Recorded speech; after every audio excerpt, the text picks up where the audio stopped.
ప్రియులారా, మన ప్రభు అయిన యేసు క్రీస్తు నామంలో మీకు శుభోదయం. ఆయనను గూర్చి అనుదిన ఆత్మీయ ఆహారం, జూన్ 13 శనివారం.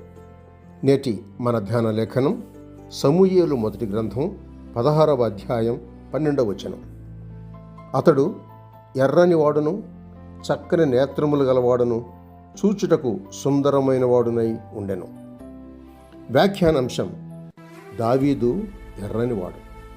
వ్యాఖ్యానాంశం దావీదు ఎర్రనివాడు. వ్యాఖ్యానం: దావీదు అక్షరార్థంగా ఎరుపు వర్ణం కలిగి ఉండొచ్చు, కానీ ఎరుపు ఆత్మ సంబంధమైనదని మనం గమనించాలి.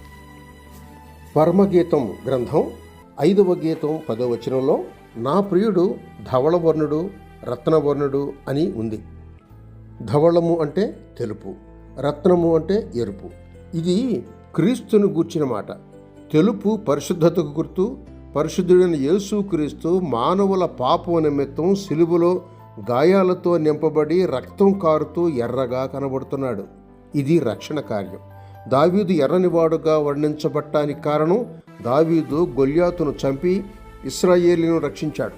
1 సమూయేలు 17వ అధ్యాయం 51వ వచనం.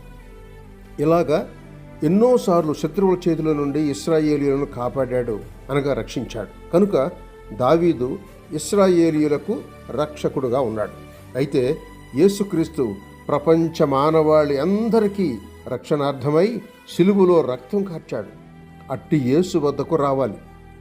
ఎర్రని తొగరుదారం కట్టుకున్న రాహాబు ఇంటివారు రక్షించబడ్డారు. యెహోషువ గ్రంథం 2:18 చూడండి. గొర్రెపిల్ల రక్తం ఇంటి ద్వార బంధాలకు వ్రాసుకున్న ఇశ్రాయేలీయులు ఐగుప్తులు రక్షించబడ్డారు అని నిర్గమాకాండం 12వ అధ్యాయం 23వ వచనం చెబుతోంది. పవిత్రతను పొందగో వారికి ఎరుపు అవసరం అని లేవియకాండం 14వ అధ్యాయం 4వ వచనంలో చూస్తున్నాం. ప్రియులారా, ఎర్రని అంగీ తొడిగించబడిన యేసు వద్దకు ఆయన రక్తం ద్వారా రక్షణ ఉంది. మత్తయి సువార్త 27:28. యేసు రక్తం మనలను విమోచించును.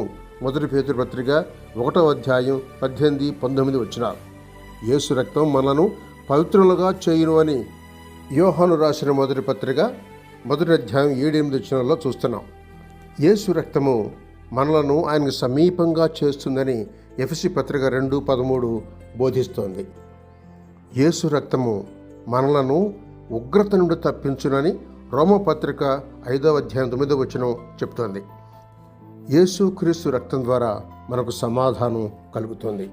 దావీదు ఒక జాతికి మాత్రమే రక్షకుడు, కానీ మన ప్రభు అయిన యేసు క్రీస్తు సమస్త మానవాళికి ఎర్రనివాడు, అంటే రక్షకుడు. అట్టి గొప్ప రక్షణ నీలో ఉన్నదా? ప్రియులారా, ఈ ప్రశ్నకు జవాబు మీరే. శుభములతో వందనాలు.